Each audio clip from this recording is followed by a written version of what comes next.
tentang sesuatu. Jadi balik kita kepada ayat balik. Karena akal ditutup-tutup, nah dan kemudian jadilah manusia tadi membabi buta. Dikarenakan akal tidak diperbolehkan atau dipalopeh saja kepada ayat-ayat Al-Quran atau kepada agama, terjadilah pembantahan terhadap kebenaran Allah dan Rasul. Jadi pertanyaannya tadi, mengapa ada manusia yang tidak percaya, bahkan tidak mengakui, bahkan membantah apa yang dikatakan Allah, khususnya berbangkit sesudah mati nanti? Itu jawabannya lain tidak adalah dikarenakan dia tidak mampu mengendalikan akalnya di dalam apa yang disampaikan oleh Allah dan Rasulnya. Nyo terima, nyo dengar, tapi dengan perasaan benci. Akhirnya tidak dipikirkan, nyo tolak saja. Nah, padahal kalau maunya berpikir dengan secara jujur, mereka itu tidak bisa tidak. Contoh, kira-kira mana lebih sulit untuk menciptakan pertama daripada mengulang ciptaan? Kalau mencipta yang pertama tidak ada bahannya, tidak ada contohnya. Ya, kalau mengulang banyak itu, contohnya ada, kemudian bahannya ada, cukup sama sekali. Jadi terlampau mudah itu dibandingkan mencipta pertama, lebih sulit, lebih mudah menciptakan yang kedua daripada menciptakan yang pertama. Itu saja dulu terpaksa dipercaya itu. Apalagi kita lihat gejala-gejala alam, tadabbur alam misalnya, banyak kejadian. Kalau kita lihat si pasin, kadang-kadang si pasin tadi manjatnya dia padi, pernah tuh. Kemudian mati, mengerabang, kemudian di dalamnya itu timbul patung. Jadi menjadikan yang lain tadi bisa oleh Allah Subhanahu wa taala. Apalagi orang-orang yang biasa jalan dalam hutan misalnya, itu banyak sekali kita lihat bahwa ada makhluk Allah Subhanahu wa taala itu seperti bilalang, tapi separuh baru yang telah menjadi bilalang tuh. Yang separuh masih daun kayu tok. Banyak dalam ibu tuh kalau kita cari. Jadi dengan Allah itu kita berpikir itu harus dituntun dengan ilmu pengetahuan. Kalau tidak dituntun dengan ilmu pengetahuan, pikiran kita akan berbuat semaunya, akhirnya mereka tidak akan percaya, bahkan akan menolak apa yang disampaikan oleh Allah Subhanahu wa taala. Termasuk untung rugi. Banyak sekali itu yang dikatakan untung oleh Allah dan Rasul, tapi mereka tidak mampu mengiyakan, ragunya, bertanya-tanyanya. Dan banyak sekali yang dikatakan Allah Subhanahu wa taala itu yang kerugian, tapi mereka tidak mampu merasakan itu kerugian. Sebabnya yang tadi saja tidak ada lain.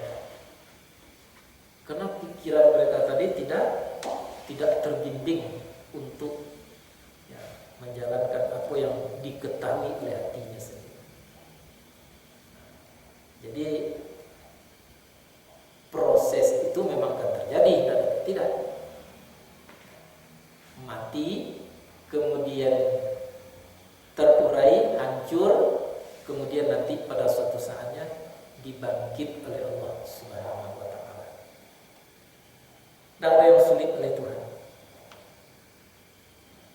Dan kemudian di waktu berbangkit itulah nanti akan kita saksikan apa sebenarnya kita, bagaimana yang sebenarnya kita ketahui pada waktu itu. Kalau kini kita tidak tahu. Kadang kita merasakan sudah cukup padahal ada lagi yang dimiliki.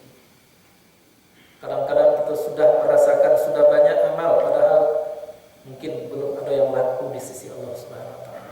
Di hari itu nanti akan kita saksikan bahwa yang sebenarnya diri kita di hadapan Allah Subhanahu wa taala. Dan kini itu sudah diwujudkan oleh Allah, tapi belum secara menyeluruh di orang-orang tertentu. Di waktu Nabi Isra dan Mi'raj, lalu di waktu Nabi itu Kan peristiwa Isra tadi itu di surat Bani Israel. Peristiwa Mi'raj Nabi surat An-Najmi itu ayat 1 sampai ayat 18. Itu bercerita tentang itu. Intinya adalah melihat sebahagian dari tanda-tanda kebesaran Allah Subhanahu wa taala. Di waktu Isra dari Masjidil Haram ke Masjidil Aqsa melihat tanda-tanda kebesaran Allah di bumi. Di waktunya Mi'raj naik ke hadrat Allah Subhanahu wa taala melihat tanda-tanda kebesaran Allah di langit, di alam lain. Di waktu Nabi dipersilakan masuk ke dalam surganya Allah Subhanahu wa taala, terdengar oleh Nabi Muhammad ado berupa goresan trompa. Seperti trompa kan biasa tuh bunyinya dah, atau apa kan, gesek-gesek ke tanah kan. Terdengar tuh.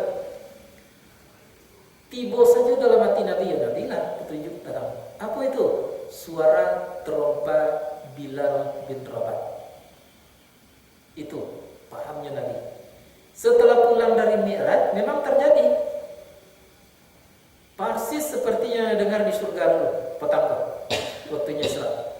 Lalu dia panggil Bilal tadi. Bilal, engkau itu ya Bilal? Iya. Kemana kau berubah? Nah kemudian aku ingin bertanya kepada engkau ya Bilal, amalan apa yang engkau lakukan, yang engkau perbuat? Seenggaknya dulu di waktu kemarin waktu aku Isra dan Mi'raj itu, aku mendengar derakan trompa engkau di surga.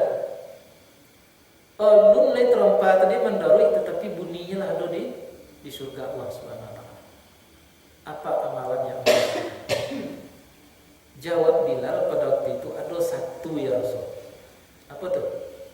Setiap aku sudah berwudu, aku merasa beruntung sangat. Karena aku bisa untuk membasuh, mensucikan mukaku, hidungku, mulutku daripada dosa. Aku merasa beruntung sekali karena aku mampu membasuh tangan, membersihkan tangan, mensucikan tangan, kaki dan lain sebagainya. Oleh sebab itu setiap kali aku berwudu, aku salat syukur wudu 2 rakaat. Itulah yang aku lakukan. Jadi itu kini kau salat sunat wudu, bukan salat syukur wudu. Kalau salat syukur wudu kita belum merasakan beruntungnya kita dapat berwudu, maka diganti oleh Nabi dengan, apakah itu disyariatkan oleh Nabi? Tidak, Bilal yang melakukan seperti itu, lalu diiyakan oleh Nabi. Nah, sehingga Nabi mengatakan bahwa ada salat sunat wudu. Jadi jangan dikira dari Nabi saja saduannya kebenaran agama tadi, enggak, dari orang lain bisa, dari sahabat bisa. Contohnya seperti Bilal bin Rabah. Sebelum itu tidak ada salat sunat wudu itu, Nabi pun tidak melakukan salat sunat wudu. Tapi semenjak Bilal tadi mengatakan seperti itu, maka justru Nabi pun melakukan salat sunat wudu. Nampakkah keuntungan itu? Tidak nampak. Bisakah kita terima dengan pemikiran? Tidak mungkin. Tapi bisakah ditolak dengan pemikiran? Orang beriman tidak bisa menolak. Mengapa? Karena itu Allah yang menciptakan, yang berbuat seperti ini. Jadi maka oleh sebab itu mempercayai apa yang benar menurut Allah itu sulit itu. Mempercayai buruknya apa yang buruk menurut Allah itu bukan masalah mudah. Tergantung kepada ilmu. Jadi itu sebabnya ilmu itu sangat utama di dalam kehidupan kita di permukaan bumi. Bahkan satu riwayat menerangkan nanti manusia itu di waktu di hari-hari tertentu itu nanti tergantung kepada ilmunya. Makin mengertinya, semakin dalam ilmunya, bukan tinggi, semakin teranglah kehidupannya. Semakin mendangkal ilmunya, apalagi tak berilmu sama sekali, semakin gelaplah kehidupannya. Maka manusia itu meraba-raba nanti di yaumil mahsyar. Dan pada hakikatnya memang orang-orang tidak berilmu hidup di dunia pun meraba-raba. Contoh seperti orang buta keluar ke padang pasir, lalu dia ingin balik ke kampung, ke rumahnya, ke kemahnya. Dia tidak tentu arah karena dia buta. Makanya kira arah ke situ, tapi kiranya bertambah jauh daripada kemah. Banyak ya umat Islam yang seperti itu karena mensepelekan ilmu dan pengetahuan. Nah, jadi penolakan terhadap kebenaran Allah Subhanahu wa taala itu tergantung kepada ilmu pengetahuan yang dijalani oleh akal, yang dibimbing oleh kebenaran Allah Subhanahu wa taala. Bukan dijalankan oleh akal saja, tapi dibimbing akal tadi oleh kebenaran Allah Subhanahu wa taala. Nah, untuk membimbing akal itulah wahyu diturunkan oleh Allah Subhanahu wa taala.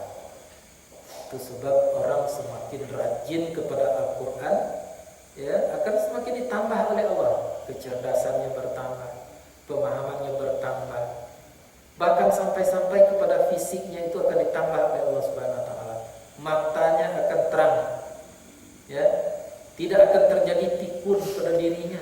Itu orang-orang yang memang komitmennya tinggi terhadap Al-Qur'anul Karim itu. Maka untuk itu selalulah majelis taklim mengatakan tiada hari tanpa Al-Qur'an itu sebenarnya. Nah, jadi nampak di situ bagi orang yang menjalankan akal yang dibimbing oleh kebenaran Allah, oleh wahyu tadi, ada nampak adanya mati itu hanya proses. Majelis taklim tidak mengenal istilah apabila ada seorang mati, siang itu sampai kepada tempat peristirahatan terakhir. Majelis taklim tidak mengenal itu, bahkan tidak boleh dikenal itu. Apa sebab? Karena manusia tadi peristirahatan terakhirnya nanti dua saja, surga atau neraka. Di dalam kubur itu proses. Mulai daripada setetes air gitu diproses di dalam perut ibu, dalam rahim ibu gitu. Akhirnya sebulan dalam apa? Dalam rahim air, 2 bulan darah, dan sampai 4 bulan dalam menikah, itu proses. Akhirnya jadi Bani Adam, lahir gitu ke permukaan bumi. Nah, kemudian sampai di permukaan bumi, proses selalu terjadi, berlanjut, godang, tua. Akhirnya proses tetap terjadi. Apa lagi? Balik menjadi tua, akhir-akhirnya mati. Setelah mati dikuburkan ke dalam tanah. Proses apa yang terjadi itu? Hancur, tulang belulang, warufatan, menjadi benda yang mencair, terurai. Itu proses. Nah, yang rohani kita tidak mengikuti itu lagi. Walaupun yang hancur, rohani kita tidak akan hancur. Maka di dalam satu riwayat, kalau ada seseorang datang ke kubur, pergi ziarah, lalu pada waktu itu diizinkan rohnya tadi itu turun ke kuburnya tadi, walaupun badannya tadi, jasadnya tadi sedang melakukan proses hancur dan lain sebagainya tadi. Assalamualaikum ya ahlal diyar misalnya. Itu makanya Nabi Muhammad itu sering tuh pai takziah kubur ke Baqi', tempat berkuburnya para sahabat di situ. Seringnya begitu. Jadi jangan dikira bahwa yang mati itu adalah tempat terakhir, bukan, itu hanya proses semata-mata. Dan kemudian baru nanti berbangkit. Nah, maka antara dunia dengan hari berbangkit itu, itulah yang namanya barzakh. Barzakh itu artinya perantara, dinding. Jadi antara hidup di dunia dengan mahsyar itu nanti ada barzakh, dinding.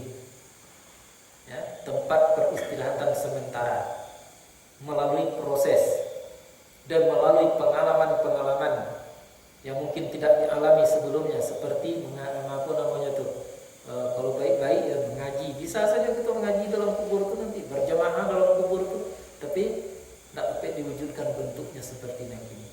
Contoh orang berasiat. Sebaliknya kalau kita tidak baik, bisa saja nanti di dalam kubur tadi terjadi huru-hara yang tidak baik kepada kita, seperti terbakar, seperti macam-macam, digigit binatang berbisa misalnya. Ya, bisa saja terjadi yang semacam itu. Akhirnya nanti baru menjadi benaran setelah terjadinya tipan serunai sangkakala untuk membangkit seluruh makhluk yang hidup tadi. Jadi artinya mati itu adalah proses, yang akhir itu adalah surga atau neraka. Jadi tidak ada lain tuh jalan tadi. Kalau tidak surga ujungnya proses tadi neraka, dua saja. Nah, siapa yang menuju kepada surga itulah tadi orang-orang yang benar ilmunya, benar pemikirannya, dituntun oleh wahyu Allah Subhanahu wa taala, surganya nanti. Nah, siapa yang akan akhirnya nanti sampai kepada nerakanya Allah Subhanahu wa taala? Ya, orang-orang yang tidak percaya tadi. Jangan membantah, sekedar tak percaya saja, itu akan nanti ujungnya adalah neraka. Jadi duniaku adalah persimpangan jalan. Ya, persimpangan jalan. Satu ke surga, yang satu ke neraka. Dalam pengajian majelis taklim itu sudah sering-sering disampaikan. Setiap jalan tadi mempunyai pintu gerbang. Dua jalan, jalan benar, jalan salah. Jalan benar hanya satu saja, itu pintu gerbangnya Quran dan Sunnah. Kalau jalan yang tidak benar, yang ujung neraka tadi banyak itu, tak cie itu. Ya, ada yang pintu gerbangnya itu dunia. Jadi orang sudah asik dengan dunia, yang sudah dijajah, diperbudak oleh dunia, berarti mereka sudah masuk ke pintu gerbang arah ke neraka. Nah, kemudian ada pintu gerbangnya ke neraka tadi, yaitu hawa nafsu. Di nafsu yang diperturutkan. Ada pintu gerbang daripada neraka tadi, keangkuhan, yang jabul mar'i binafsi. Banyaknya jalan-jalan itu. Maka dalam Quran itu diterangkan, ikutlah jalan ini, jangan diikut jalan-jalan yang lain. Jadi jalan ke surga itu cuma pintu gerbangnya itu Al-Quran dan Sunnah. Sedangkan pintu gerbang untuk masuk kepada neraka banyak sekali. Pintu gerbang ke surga itu biasanya tidak diinginkan, bahkan ditakutkan. Pintu gerbang ke neraka tadi itu sama sekali itu berkenan dengan keinginan, dengan kemauan manusia, dengan nafsunya. Kalau kita tidak tahu ilmunya, kita akan tertipu. Ya, kita bisa saja mengatakan bahwa sesuatu itu milik saya, tetapi kalaulah dihalusi nanti sebenarnya bukan itu milik saya, tetapi saya milik itu. Dah awak nak punya kilonya dah, inyo nak mempunyai awak. Dah awak nak memperbudak inyo dah, tetapi inyo nalah memperbudak awak. Rumah misalnya, itu rumah tu bakjanya den. Sebenarnya kalaulah dikaji bagi orang-orang yang sensitif tadi, terasa bukan rumah nan dimilikinya, tapi rumah nan telah memilikinya. Bisa beda tak? Tanduannya lah bakjanya rumah. Itu perlu disadari. Jadi apapun yang sifatnya selain daripada Al-Quran dan Sunnah, itu harus hati-hati.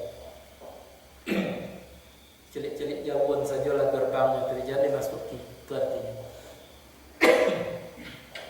Ya, kalau harta, carilah harta itu, tapi jangan diloketkan hati di situ. Jangan kita mati-matian memahami, memikirkan bahwa itulah yang akan menyelamatkan. Tidak. Yang akan menyelamatkan tetap Al-Quran dan Sunnah atau Allah Subhanahu wa taala. Yang lain tadi hanya merupakan alat belaka itu oleh Allah Subhanahu wa taala. Nah, maka oleh sebab itu orang-orang yang tidak percaya bahkan sampai kepada membantah tadi itu sangat dibenci. Maka qul kunu hijaratan aw hadid. Jadilah kamu menjadi batu atau menjadi hadid, besi. Hadid itu besi. Apa artinya itu? Allah Subhanahu wa taala menyuruh orang tadi menjadi batu keras, hatinya kuat. Menjadi besi, hatinya itu terlampau keras. Jadi kan ada dalam Quran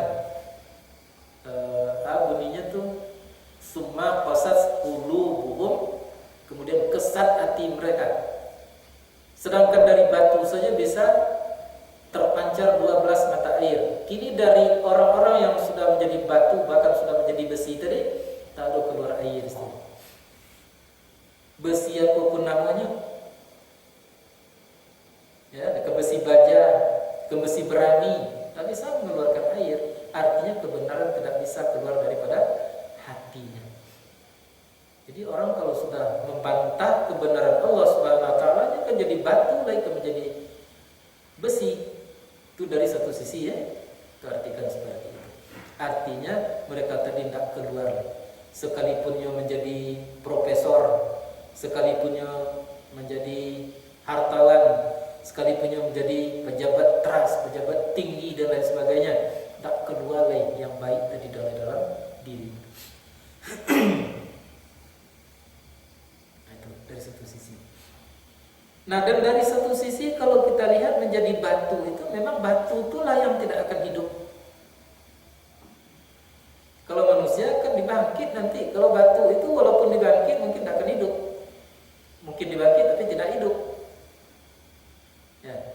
Bahkan dikatakan oleh Allah di dalam Quran, fattaqun naral lati waquduhan nas wal hijarah. Takutlah kamu kepada neraka yang bahan bakarnya adalah manusia dan batu. Manusia yang keras-keras tadi, tak keluar kebaikan lain daripada dirinya.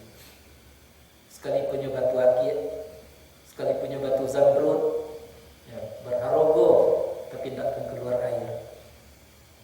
Nah, sekalipun yang jadi batu, ya bernilai seperti yang tadi, besi berani misalnya, nah, tidak akan bisa keluar air dari situ.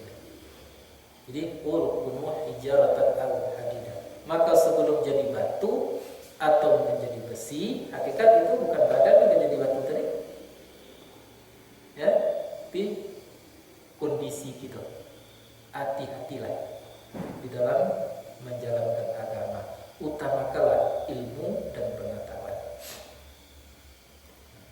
Al khalqan mimma yakbur fi sudurikum.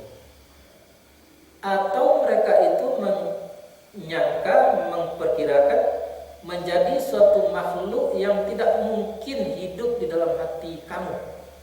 Mereka itu menyangka ada makhluk yang tidak mungkin hidup seperti itunya kalau sudah mati nanti. Ya, fasayaquluna min mambu'i yu'iduna. Namun mereka itu bertanya, siapakah yang akan mengembalikan kami untuk hidup itu kembali? Qulillah, katakanlah, qulil ladzi fatarakum awwala marrah. Katakanlah, itunya orang yang menciptakan kamu pada awal pertama. Itu tadi. Menciptakan pertama lebih bisa apalagi mengulang kejadian. Fasayunghiduna ilaika ru'usahum. Maka menggeleng-gelengkan mereka kepada engkau akan kepala mereka. Cimi. Oh, iya. Geleng-gelengkan kepala. Ya. Tidak menerima tetapi iya-kan. Itu namanya menggeleng-gelengkan mereka akan kepala mereka. Bahkan yang tambah juga lagi pertanyaan tadi, wa yaquluna mata huwa. Dan mereka berkata, kapan dianya terjadinya itu? Qul, katakanlah Muhammad, asa an yakuna qariba. Katakanlah barangkali bahwa adalah ia itu sudah hampir dekat sekali daripada kamu. Ya dekat. Antara hari itu mati, mulai dari mati kan tadi dengan hidup di dunia kok balik-balik dalam. Makanya kadang-kadang kita heran. Tadi nari-nari je baru sudah itu mati. Coba tadi tidak apa-apa mati untuk petang untuk si Donald. Tinggal ada anaknya pengen ngaji kemari, tidak apa-apa ya, tidak ada lah. Tiba itu tidak suami jalan. Hampir. Dan itu jauh-jauh hari itu diterangkan oleh Allah dalam ayatnya lain. Iqtaraba lin-nasi hisabahu. Sudah hampir hari perhisaban tadi, hari perhitungan tadi, hari penjelasan tadi, hampir itu tidak jauh-jauh. Jadi kadang-kadang kalau kita bangun diri kita kan, ya rumit lah. Dari sekian banyaknya waktu yang telah kita pergunakan untuk bukan kepada penjelasan-penjelasan tentang penjelasan Tuhan,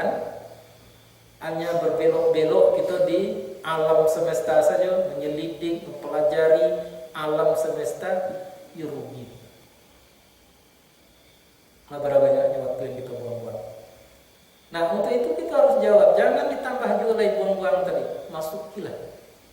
Menyelidik, mempertanyakan wahyu Allah atau agama Allah Subhanahu wa taala. Bahkan dalam tentang kaji itu sudah kita tetapkan. Dibawa perasaan kita kini kepada surga atau neraka tadi, yang memang betul-betul alam wajar kita. Tidak wajar kita masuk ke dalam surga. Tapi warna iya. Sepantasnya kita masuk ke dalam neraka, tapi awak takut. Dijajaki itu dari mulai diri kita sehat seperti yang kini. Direnungkan awak sehat. Nah, kemudian terjadi sakit. Sakit bukan menanti ube, sakit bukan menanti tawa, tapi sakit menanti ajal. Tahu tuh nanti. Seperti Datuk Donald Petangko ceritanya tuh dia langgan dia sakit yang gini gua, akhirnya kalian lagi. Tahu, manusia sadar. Bawa diri kita ke kian, kita tahu. Nah, kita bayangkan yang bahasa kita yang sudah dihampiri, didekati, tapi kita tidak bisa berharap kepada yang dekati kita lagi. Yang tidak bisa menolong. Kecuali hanya mengingatkan, membangunkan apa yang telah ada di diri kita. Rasa bertuhan yang telah terpateri di dalam hati kita kini, itu bisa hilang nanti oleh huru-hara yang kita hadapi saat itu. Sama sakaratul maut. Itu saja yang bisa kita harapkan dari orang yang ada di sekitar kita. Untuk mengingatkan, menjagokan dan lolok mentidur dalam diri kita tadi. Bayangkan, kalau di dalam kehidupan kita tidak pernah kita merasakan kekuasaan Tuhan, kasih sayang Tuhan, tidak pernah kita rasakan, hanya sekedar tahu, jangan kerja guna di orang itu. Itu makanya Nabi mengatakan, laqinu mautakum bila ilaha illallah. Ajarkan orang yang mati kamu tadi, la ilaha illallah. Artinya, bangunkan kepadanya rasa yang telah dirasakan suatu hidup tentang Tuhan dulu. Karena huru-hara mati tadi tidak tanggung-tanggung, lupa dia rasa bertuhan itu. Bangunkan itu kepada dia. Nah, bayangkan kalau tidak ada itu di dalam diri kita. Ya, serentak orang nanti kena senegori tadi membacakan la ilaha illallah gitu. Anak kebangun, anak kita rasakan. Nah, disitulah kita mulai merasakan, aduhai kiranya kok balik badan ke dunia balik kini gua, artinya lepas dari proses saraka dan menjalani agama itu dengan secara benar. Bawa perasaan kita kini. Seolah-olah kita yang telah sampai kepada peristiwa yang semacam itu. Nah, jadi tidak ada yang bisa kita harapkan lain kecuali ajaran yang maksud laqinu tadi itu membangunkan, mengajarkan. Nah, kemudian ada perintah Nabi itu, ya, iqra mautakum yasin, bacakan alam mati kamu tadi yasin. Juga fungsinya sama dengan tadi, untuk membangunkan rasa yang kita dapatkan. Jadi jangan coba-coba nanti saja, nanti orang untuk mengajar situ harus kini pelajari. Aku nih cari dalam zikir, lakukan dalam sholat, biasakan dalam hidup, baru dapat disudai di waktu akan berpulang. Di waktu angin dan batiwi, di waktu ombak dan sabun, baru bisa terlaksana. Tapi kalau tidak dicari di dalam zikir kini, ya, apa yang akan dilakukan dalam sholat? Apa yang akan dibiasakan setelah dalam hidup? Apa nanti yang akan ditalkinkan orang kepada kita? Yang akan dijagokannya di awal nanti, itu artinya tak ada perasaan tadi dalam diri kita. Bawa perasaan kita ke kita. Kita yang sudah berada pada kondisi yang semacam itu. Nah, kemudian apalah yang terjadi? Terbayang kita membahas orang banyak datang menjenguk, dan kita tidak ada lagi. Tak bisa berhubungan